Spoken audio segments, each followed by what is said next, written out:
Cette cérémonie qui réunit autour de la même table administrateurs, observateurs et partenaires du Fonds de solidarité africain se veut un cadre d'échange sur les avancées, les résultats et les perspectives liées au fonctionnement de la dite institution.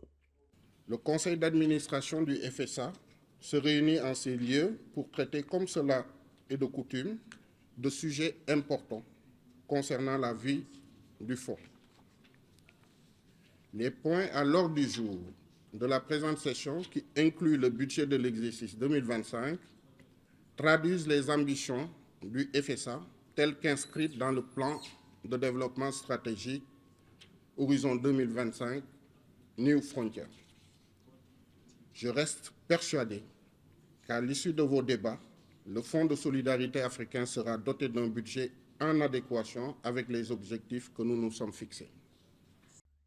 Ainsi, dans sa dynamique de soutien au projet à travers ses États membres, le Fonds de solidarité africain a mis en œuvre un plan de développement à moyen terme 2021-2025 qui a engendré des résultats impressionnants. Il y a de cela 4 ans, nous avons doté notre institution du plan New Frontier 2025 au regard de son ambition panafricaine et des énormes défis du continent. Ce plan stratégique comporte bon nombre d'actions ambitieuses pour la transformation socio-économique des États membres de notre institution. À date, les progrès enregistrés par le Fonds sont satisfaisants et révèlent qu'il est sur la bonne voie. En effet, les réalisations du Fonds de solidarité sur les plans opérationnels et stratégiques en sont le reflet.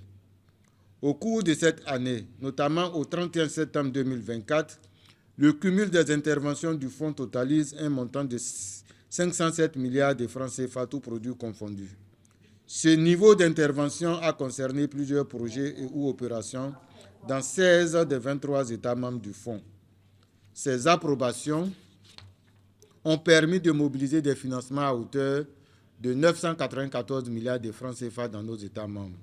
Cette cérémonie a été marquée par ailleurs par la signature d'un double accord-cadre, d'une part entre le Fonds de solidarité africain et la Chambre de commerce et d'industrie du Niger, et d'autre part entre le Fonds de solidarité africain et la Société d'investissement et de gestion d'initiatives au Niger.